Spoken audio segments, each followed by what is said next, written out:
أعوذ بالله من الشيطان الرجيم بسم الله الرحمن الرحيم الحمد لله رب العالمين والصلاة والسلام على أشرف المرسلين سيدنا محمد المبعوث رحمة للعالمين صلى الله وسلم عليه وعلى آله وأصحابه أجمعين.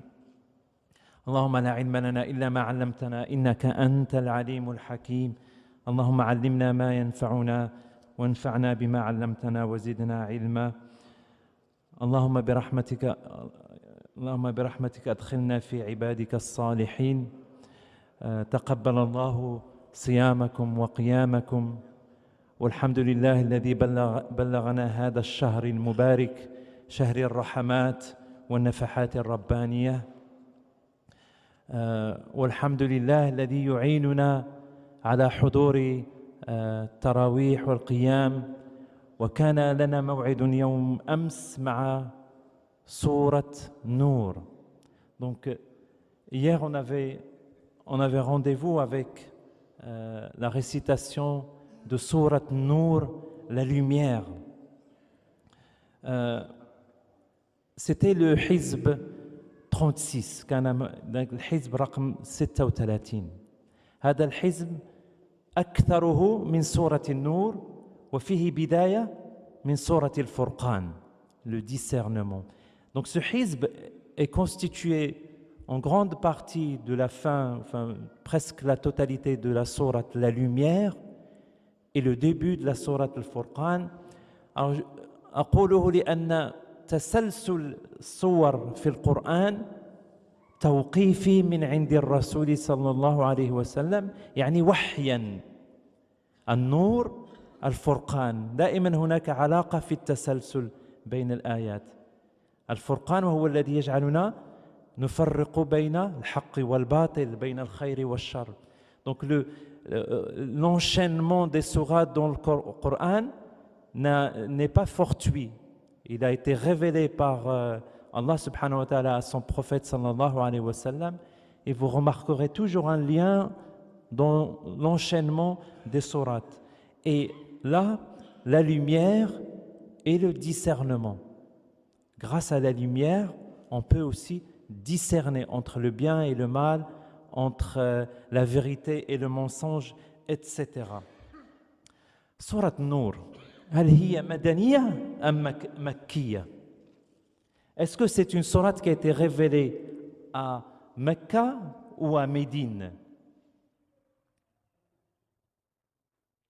هل هناك ما كاينش جواب؟ مدنية. من قال مكية؟ مدنية، لأنها جاءت تتحدث عن حادثة الإفك عندما اتهمت عائشة رضي الله عنها بالزنا. Et جاءت هذه السورة لتبرئها. Donc cette sourate a été révélée à Médine parce qu'elle a été révélée pour innocenter la mère des croyants Aïcha, qui a été calomniée d'adultère à tort. Et c'est une sourate, on va un petit peu détailler pour arriver au verset de Allahu Nour as-samawati wal ard. Il est important d'y aller progressivement, Inch'Allah. هذه السورة تتكلم كثيرا عن الآداب والأخلاق. لأن كيف نزلت هذه السورة؟ عندما في المدينة، عندما هزم الكفار المشركون الذين جاءوا من مكة في معركة الخندق، حاصروا المسلمين في المدينة مدة شهر ثم رجعوا خاسرين إلى مكة. Lorsque les idolâtres ont attaqué Médine et ils ont assiégé Médine lors de la bataille des coalisés ou la bataille du fossé, ils ont assiégé les musulmans pendant 30 jours. Et grâce à Allah subhanahu wa ta'ala, ils sont revenus perdants à Mecca. Ils ont compris qu'au niveau combat, ils n'y arrivent plus. Donc, فهم الكفار أن قتالا لن يستطيعوا أن يهزموا المسلمين فأرادوا أن يبلبلوا بالإشاعات حتى يضعفوا المسلمين ويضعفون من مصداقية الرسول صلى الله عليه وسلم. Donc, une fois qu'ils sont revenus bredouilles après 30 jours de siège, et c'était quelque chose de terrible pour les musulmans de Médine, ils ont creusé le fossé autour de Médine pour se protéger, mais grâce à Allah subhanahu wa ta'ala, les Mécois sont revenus vaincus, et ils ont compris, les idolâtres, que au niveau de la force, au niveau du combat, ils ne peuvent plus battre les musulmans. Donc ils ont essayé de faire douter les musulmans dans leur foi en attaquant le prophète sallallahu alayhi wa sallam.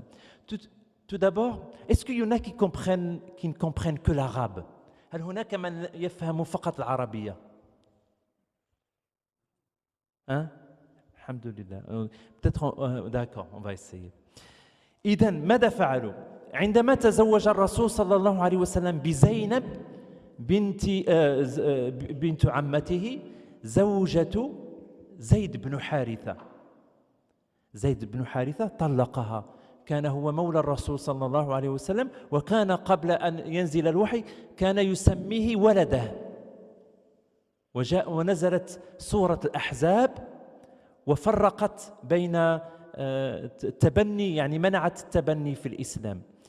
لذلك عندما تزوج الرسول صلى الله عليه وسلم مع زينب قال الكفار ها هو تزوج، يعني طلق زوجة ولده أو مولاه ليتزوج بها.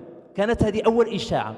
Donc la première calomnie qu'ils ont essayé d'attaquer sur le flanc de l'éthique et de la morale, le prophète sallallahu alayhi wa sallam, il avait un fils adoptif qui s'appelait Zayd ibn Haritha, qui s'était marié avec Zaynab. Et Zaynab, c'est la cousine du prophète sallallahu alayhi wa sallam. Mais ça n'a pas marché avec eux. Et ils ont divorcé. Et le prophète sallallahu alayhi wa sallam s'est marié avec elle, avec sa cousine. Donc, ils l'ont attaqué sur ce point-là en disant que, voilà, votre prophète, il a fait divorcer ce qu'on peut appeler son fils adoptif pour se marier avec Zaynab. Et il y a eu la révélation de Surat al-Ahzab pour clarifier cette situation-là. Il y a une relation entre l'Ahzab et le Nour, parce que toutes les deux parlent du voile, de l'hijab. Et c'est pour ça qu'il y a une relation entre les deux, Surat al-Ahzab. Donc, il y a eu la révélation de Surat al-Ahzab. Ensuite, il y a eu l'histoire de la calomnie de Aïcha radiyallahu anha. Et là, ça a été une épreuve très dure pour le prophète sallallahu alayhi wa sallam. Parce qu'ils l'ont attaqué dans son honneur, dans son épouse. Et il attendait la révélation pour qu'elle soit innocentée. Et ça a été très dur parce que même ses compagnons les plus proches commençaient à douter, parce que la révélation pour innocenter, donc Surat Nour, qui est notre sujet aujourd'hui, la révélation, Allah subhanahu wa ta'ala a mis 30 jours, un mois, pour révéler à son prophète, voilà, Aïcha radiallahu anha est innocente. Donc pendant 30 jours, vous imaginez à Médine, ce bruit, c'était quelque chose de vraiment très dur à supporter par le prophète sallallahu alayhi wa sallam. Alhamdulillah, donc cette sourate est venue innocenter la mère des croyants. Et en même temps, elle répond aux idolâtres de la Mecque en disant que même s'ils ont calomnié avec l'assistance des hypocrites de Médine, même s'ils ont calomnié Aïcha radiallahu anha, cette sourate a été révélée pour l'innocenter, mais surtout, elle est arrivée avec un ensemble d'éthique et de morale. Donc, نزلت هذه السورة لتبرئة عائشة رضي الله عنها، ولكن سنرى فيها كثير من الآداب والأخلاق الأخلاق الفردية والجماعية. فيها مثلا تبدأ بتحريم أو بحد الزنا. Donc ça commence avec le châtiment de l'adultère ou de la fornication, en soulignant la gravité de cet acte.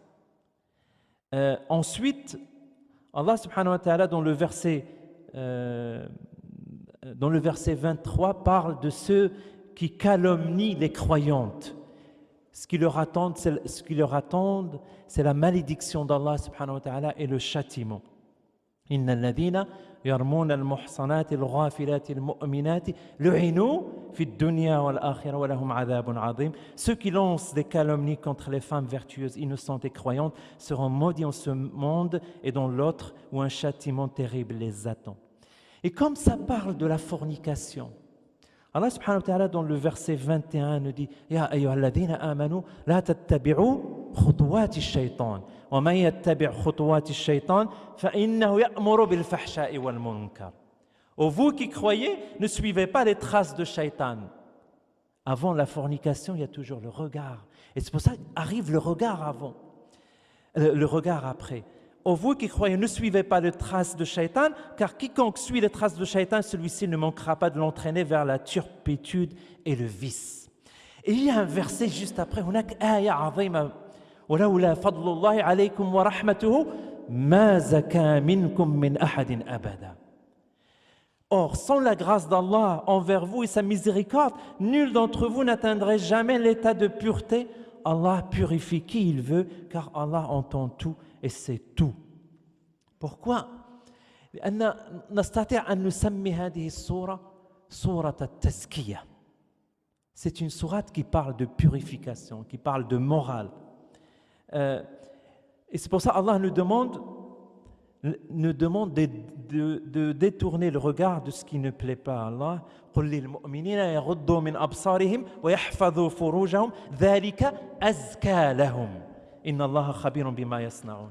Verset 30 invite les croyants à baisser pudiquement une partie de leur regard et à se préserver de toute souillure charnelle. Cela contribuera à les rendre plus purs, car Allah est si bien informé de tous les actes.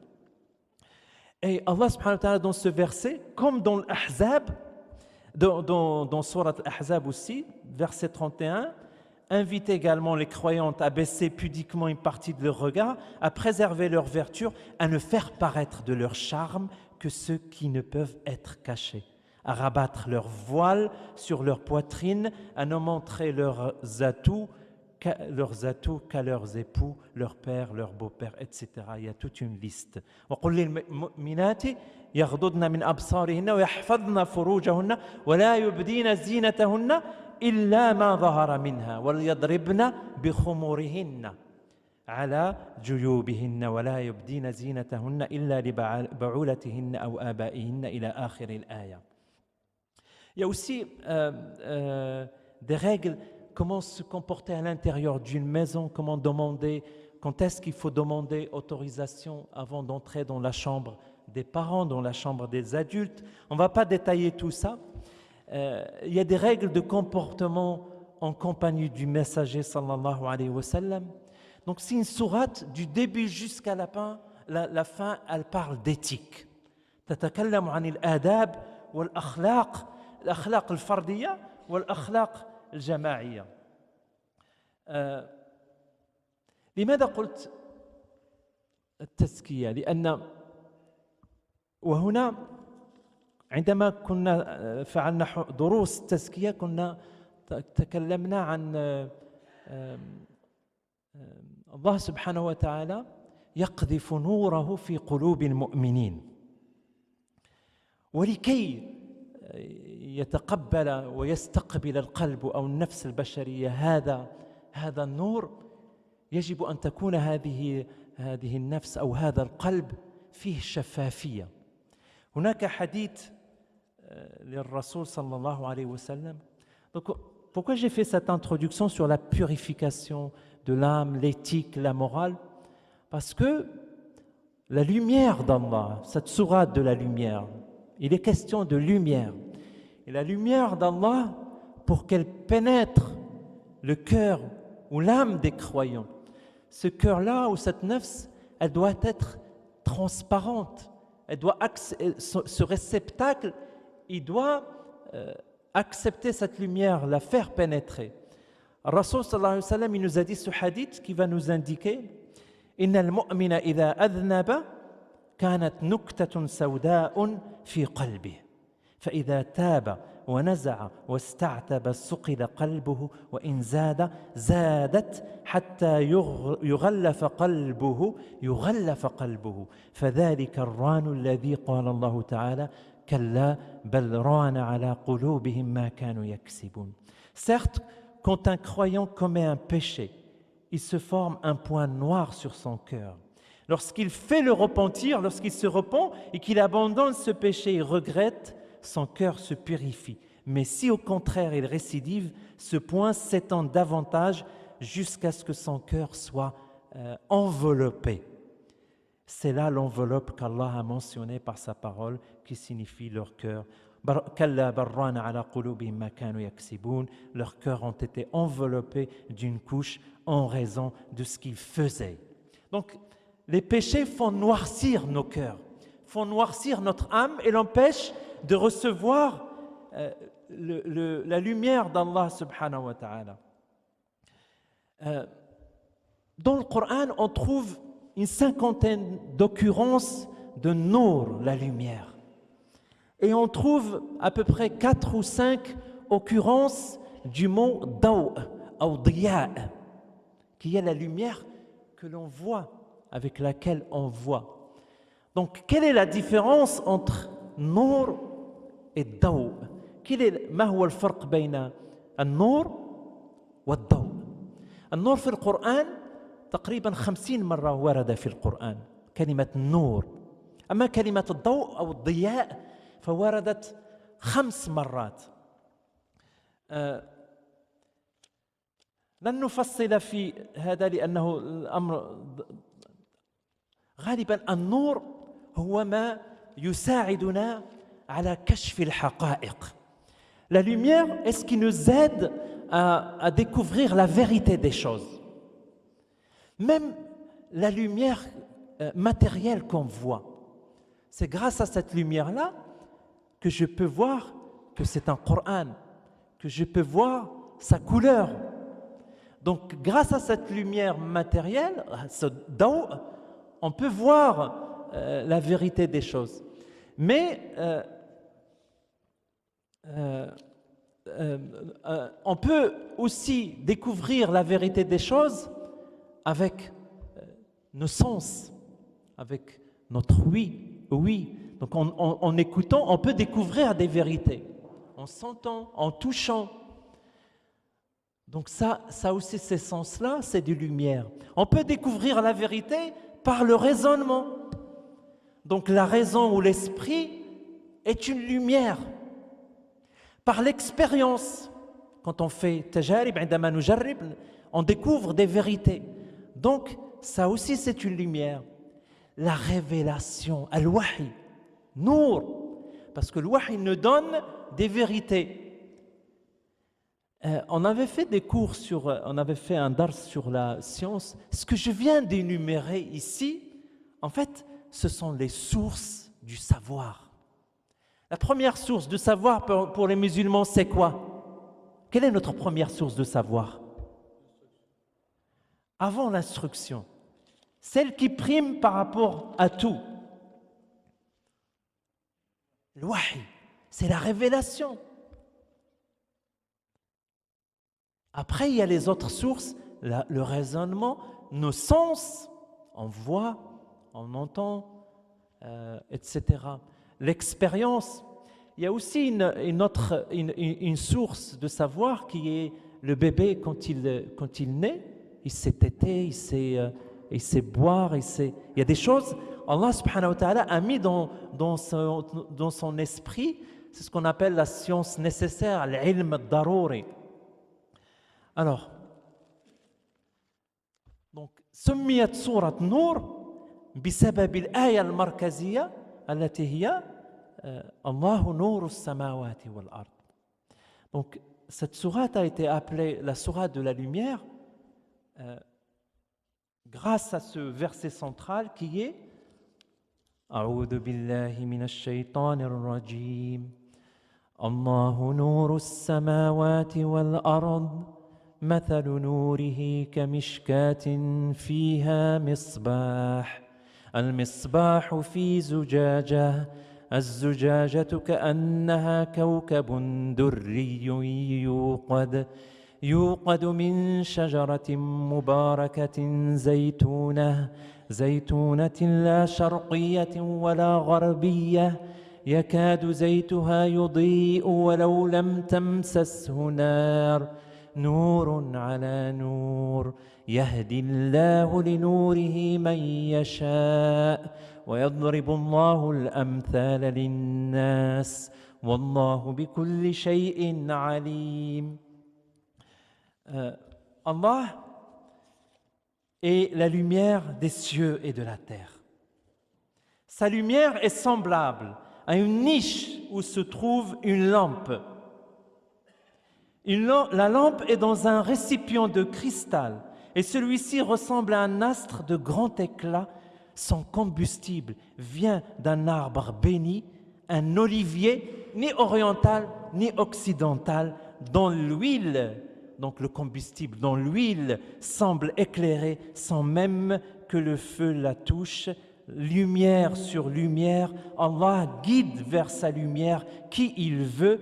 Allah propose aux hommes des paraboles et Allah est omniscient.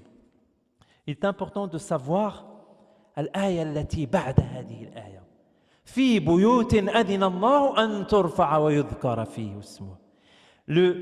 البيوت التي أذن الله هي المساجد. في المساجد هذا المثال يضرب في المسجد. Donc le verset qui suit nous dit, donc Allah est la lumière des cieux et de la terre, sa lumière est semblable, etc. jusqu'à la fin du verset. Le verset 36, dans des maisons, dans des mosquées qu'Allah a permis que l'on élève et où son nom est invoqué, le glorifie en elle matin et après-midi des hommes que ni le négoce, ni le commerce, ni le troc ne distrait de l'invocation d'Allah, de l'accomplissement de la salat. Donc ça vous concerne. Ça concerne les gens qui viennent faire la prière à la mosquée. Et on va commencer, Inch'Allah. Allahu nuru samawati wal ard. Qu'est-ce que ماذا تعني الله نور السماوات والأرض؟ الله خلق السماوات والأرض من عدم وجعلهم يعني من عدم إلى وجود من عدم إلى حقيقة. Avant la création d'Allah, il n'y avait pas de cieux et de terre. C'est Allah subhanahu wa ta'ala qui les a créés, qui les a mis à la lumière. C'est ça le sens de Allahu nuru samawati wal ard. Et il y a un verset dans Surat Fatir qui dit Inna Allah yumsiku as-samawati wal ardi an tazula wa la in zalata in amsakanahuma min ahadin min ba'di. Certes, Allah maintient toujours en permanence. Allah maintient les cieux et la terre pour qu'ils ne s'affaissent pas. Et s'ils s'affaissaient, nul autre que lui ne pourra les retenir. Certes, Allah est indulgent et pardonneur. Vous comprenez le sens d'un... Allah est la lumière des cieux et la terre. C'est-à-dire que s'il ne maintient plus les cieux et la terre, elles s'effondrent. Tazula. إذا لا يمسك الله سبحانه وتعالى السماوات والأرض تزولا. هذا معنى الله نور السماوات والأرض. هذا النور الذي يقذفه الله في قلوب المؤمنين. Cette lumière aussi qui pénètre dans le cœur des croyants, Allah nous donne cet exemple. مثل نوره كمشكاة. Avant ces lumières-là, المشكاة, c'est ce qu'on appelle la niche. قبل أن يكون هذه الأضواء هذه كانت البيوت أو المساجد تنار بالمصابيح وهذه المصابيح كانت توضع في فجوة أو كبوة في الحائط. Donc on mettait les anciennes lanternes, les anciennes lampes dans un trou dans le mur. Ce trou, il avait une forme concave qui permettait de réfléchir la lumière partout, donc d'optimiser l'éclairage. Et en même temps, ça protégeait la lanterne qui était allumée par l'huile des courants d'air, qu'on la fasse tomber pendant qu'on marche. Donc هذه الفجوة كانت تحمي كان دورها هي عكس النور أو الضوء في باقي البيت، وكذلك كانت تحميه من الريح ومن السقوط. كمشكاة فيها مصباح. المصباح في زجاجة. Sa lumière est semblable à une niche où se trouve une lampe, une lanterne. La lampe est dans un récipient de cristal, al-misbah. Le récipient de cristal, si on ne le met pas autour de la lanterne, elle n'éclaire pas tellement. La flamme est très faible. C'est en mettant le cristal que ça éclaire. Et plus le cristal est limpide, plus il est transparent, plus l'éclairage est puissant. Donc, الزجاجة كلما كانت شفافة كان الضوء أو أقوى. Et سبحان الله عندما قمنا بدروس تزكية النفس، هذه الشفافية, cette transparence dont on parle ici, ça vous parle par rapport à ce que j'ai dit tout à l'heure, par rapport à tazkiyat nafs. Le cœur, au nafs, plus il est transparent, plus il reçoit la lumière d'Allah subhanahu wa ta'ala et plus il éclaire. C'est dans ce sens-là que vient cet exemple-là. Donc dans cet exemple, al-misbah yuqabiluhu al-aql ou al-quwwa al-mudrika. Donc cette lanterne والزجاجة تقابلها النفس البشرية. Alors c'est un peu difficile à imaginer, mais la lanterne ici dans la parabole, dans l'exemple, est notre esprit. C'est notre esprit qu'on nourrit avec le savoir. Quelles sont les sources de savoir qu'on a énumérées? Le wahy, la révélation, ensuite les sens, l'expérience, voilà. Et le récipient de cristal qui permet d'amplifier cette lumière et aussi de la recevoir, c'est l'équivalent de notre nafs bashariya, notre âme. Donc je reprends, la lanterne, c'est notre esprit qui est nourri par le savoir, par la science et notamment la révélation, et le récipient de cristal, c'est notre âme, c'est notre nafs bashariya. Plus notre nafs est transparente, plus elle reçoit la lumière d'Allah, plus elle est pénétrée de la lumière d'Allah subhanahu wa ta'ala. Cette nafs, quand on parle du cœur dans le Coran, de quel cœur on parle? Est-ce qu'on parle du cœur organe ou d'autres choses? عندما في القرآن نجد كلمة قلب، هل تعني هذا القلب الذي يضخ الدم أم تعني شيئا آخر؟ عندما الله سبحانه وتعالى يتكلم عن القلب هو قلب النفس. C'est le cœur de l'âme dont il est question aussi. Ce n'est pas le cœur pompe, mais il y a une relation entre ce cœur de l'âme et le cœur pompe. C'est pour ça qu'il y a l'émotion. D'ailleurs, je le dis toujours, notre cœur pompe, il contient 50 000 ou 40 000 cellules nerveuses ou neurones qui sont 500 fois plus puissantes que les neurones de notre cerveau. Donc il y a quelque chose qui se passe dans... Mais quand vous entendez فإنها لا تعمى الأبصار ولكن تعمى القلوب التي في الصدور. Et ce qalb de nafs, il est aussi dans ça. C'est notre nafs, elle est partout dans notre corps. Et donc, elle a une partie qui remplit le même espace que notre cœur. Et donc, il y a une relation entre les deux. هذه النفس إذا كانت مكدرة بالذنوب ولم نزكها يضعف نورها وقد ينطفئ كليا. Donc cette nafs et son cœur, s'il est enveloppé à cause des péchés qu'il fait, s'il est enveloppé par un voile, ça va l'empêcher d'être par le voile des passions, des péchés. Donc il va être faiblement illuminé, pénétré par la lumière d'Allah, sinon rien, qu'Allah nous en préserve. Donc il ne peut pas recevoir la guidée d'Allah subhanahu wa ta'ala. Donc نور الهداية من الله سبحانه يحتاج إلى المصباح إلى العلم ويحتاج إلى تزكية النفس. لذلك هذه الصورة هي صورة التزكية.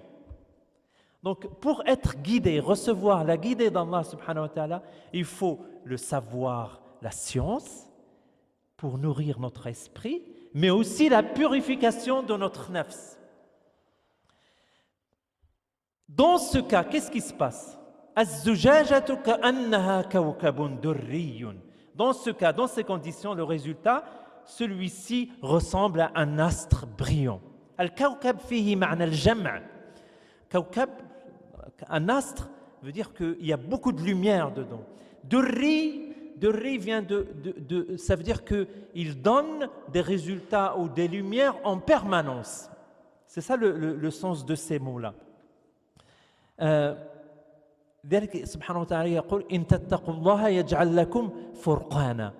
Si vous craignez Allah, il va vous donner le discernement, il va vous permettre d'avoir une clairvoyance qui va permettre de discerner le faux du vrai ou le vrai du faux.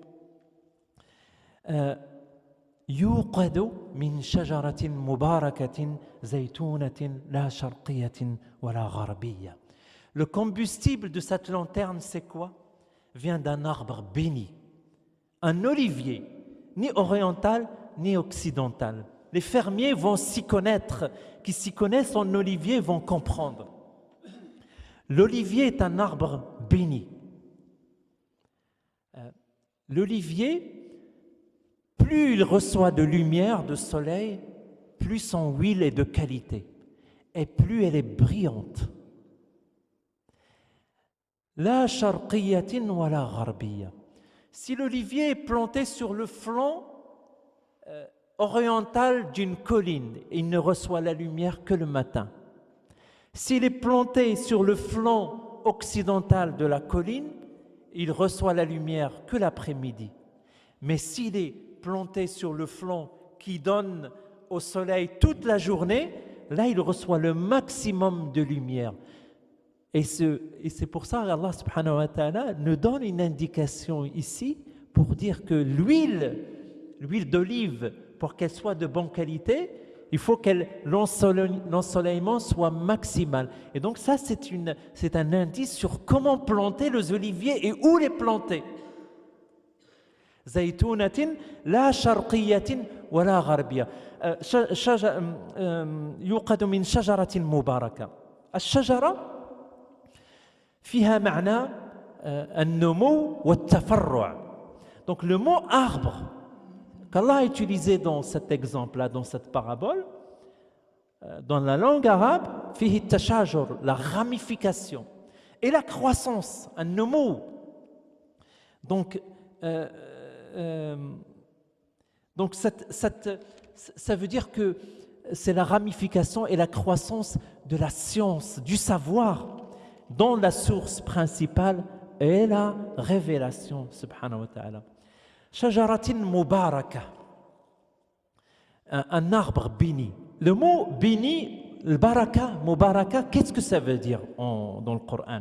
Souvent, on dit Allah ibarak, on dit le baraka, wa fika le baraka et tout ça, mais qu'est-ce que ça veut dire?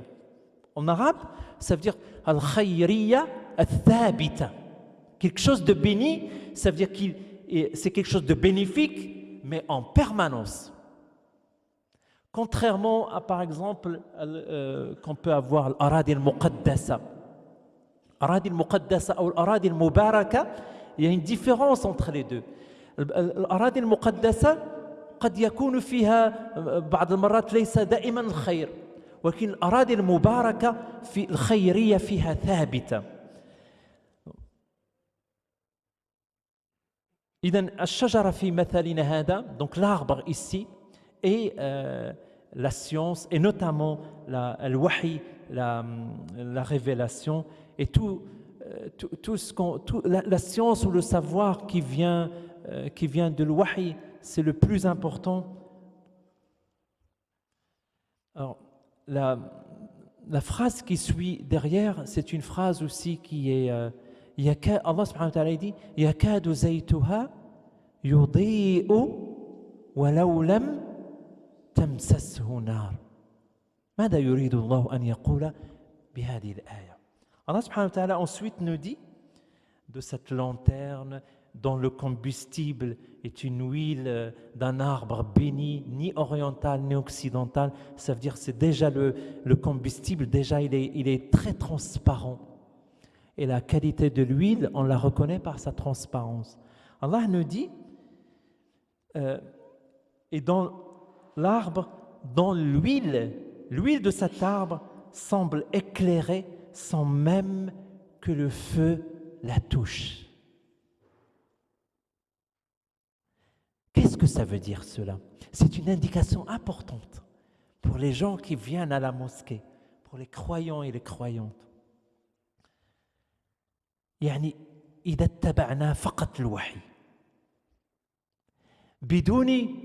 بدون يعني عقل فقط نتبع الوحي ولو لم نستعمل عقلنا مع أن الله سبحانه وتعالى في كثير من الآيات يحثنا على استعمال العقل أفلا يعقلون أفلا تعقلون فقط إذا اتبعنا الوحي ولم نستعمل عقلنا يهدينا الله بالوحي يكاد زيتها يضيء ولو لم تمسسه نار. Même si on n'utilise pas le raisonnement, notre esprit, et qu'on suit bêtement la révélation, même si Allah subhanahu wa ta'ala, dans maintes versets, nous demande de raisonner, nous demande de réfléchir, mais si on ne fait que suivre la révélation sans réfléchir, on est guidé grâce à la lumière d'Allah subhanahu wa ta'ala. Évidemment, si on reçoit cette lumière-là, ça veut dire que si notre cœur est transparent, le cœur de notre nafs est transparent. Nourun ala nour. Quand l'âme, quand nafs et son cœur est transparent, nourun ala nour, yara al-insanu ishraqat. Allah, lumière sur lumière, ça veut dire que plus notre nafs est transparente, plus notre cœur est transparent, on le rend transparent en faisant le repentir des péchés, en faisant la purification de notre âme. Et c'est pour ça que ce verset qui parle de cet exemple-là vient dans cette sourate qui parle de lumière et de purification de l'âme, d'éthique et de morale. يهدي الله لنوره من يشاء ويضرب الله الأمثال للناس. Allah guide vers sa lumière qui il veut et Allah propose aux hommes des paraboles, des exemples. Et Allah est omniscient. في بيوت أذن الله أن ترفع ويذكر فيها اسمه. Dans des maisons, mosquées entre parenthèses, qu'Allah a permis que l'on élève et où son nom est invoqué. يسبح له فيها بالغدو والآصال رجال لا تلهيهم تجارة ولا بيع عن ذكر الله. Des hommes où son nom est invoqué par des hommes qu'aucun négoce ni transaction ne détourne de l'invocation d'Allah subhanahu wa ta'ala. Donc, ça veut dire que ces gens qui sont dans les mosquées, est-ce que c'est des gens qui sont toujours dans les mosquées ou c'est des gens qui travaillent?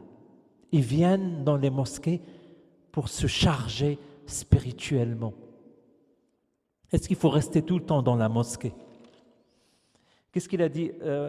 رجال لا تلهيهم تجارة ولا بيع عن ذكر الله وإقام الصلاة وإيتاء الزكاة. C'est des gens qui font la prière, s'acquittent de l'aumône, ne s'acquittent de l'aumône que celui qui peut s'acquitter de l'aumône. Donc c'est des gens qui travaillent. Ils viennent à la mosquée pour être guidés, pour être chargés spirituellement. لكي يعني يعملون ثم يأتون إلى المساجد لكي تشحن فيهم الأنوار ثم ينطلقوا إلى العمل. في المجتمع ليشع. يعني il vient être chargé de spirituellement, de la lumière, de la guidée d'Allah subhanahu wa ta'ala dans la mosquée pour rayonner à l'extérieur dans la société. Ce qu'il faut savoir, c'est que les mosquées, jusqu'au 5e siècle après le Hijra, étaient un lieu, c'était des universités, des écoles, où on y apprenait, on y enseignait toutes les sciences, pas uniquement les sciences religieuses. Et à partir du 5e siècle, on a commencé à séparer l'école de la mosquée. Et subhanallah, c'est à partir de ce moment-là que les musulmans ont entamé leur chute et leur décadence. Pour vous montrer l'importance spirituelle, mais aussi scientifique ou du savoir de la mosquée. Pas uniquement la science religieuse, mais toutes les sciences. لحد القرن الخامس الهجري كانت المساجد تلعب دور المدرسة، كان يعلم فيها كل العلوم، ليس فقط العلوم الشرعية، الرياضيات، الفيزياء، الكيمياء، البصريات، الأوبتيك. ابتداء من القرن الخامس الهجري يعني انفصلت المدارس عن المساجد، وكما قلت منذ ذاك الوقت بدأ المسلمون في انحطاطهم. ولذلك دائما الطغاة يحاولون السيطرة على المساجد والتحكم فيها، لأن المساجد إذا لعبت دورها لا يصمد أي طاغية. Et c'est pour ça que c'est pour empêcher les mosquées de jouer ce rôle de rayonnement du savoir, que ce soit religieux ou autre, que la plupart des despotes essayent de contrôler les mosquées. On voit dans les pays musulmans, ils les ouvrent 5 minutes avant la prière, ferment 10 minutes après la prière, et c'est des temples où il n'y a rien, il n'y a même pas de spiritualité. Alhamdulillah, nous ici, on a encore de la liberté, qu'Allah préserve cette liberté. Donc, même dans nos pays d'origine, les mosquées sont très contrôlées et on les empêche en fait de jouer leur rôle de rayonnement. Voilà, j'espère que c'est une tentative c'est une exégèse de ce verset qui est magnifique que je voulais partager avec vous. Je trouve que c'est l'exégèse qui traduit le mieux le sens de ce verset par rapport au contexte, par rapport à la sourate. Voilà, je voulais la partager avec vous. Wallahu a'lam. اللهم لا علم لنا إلا ما علمتنا إنك أنت العليم الحكيم. اللهم أدخلنا برحمتك في عبادك الصالحين. اللهم آت أنفسنا تقواها وزكها أنت خير من زكاها أنت وليها ومولاها. اللهم تقبل منا يا رب. اللهم احفظ أولادنا يا رب. ربنا اغفر لنا ولإخواننا الذين سبقونا بالإيمان ولا تجعل في قلوبنا غلا للذين آمنوا ربنا إنك رؤوف رحيم والحمد لله رب العالمين.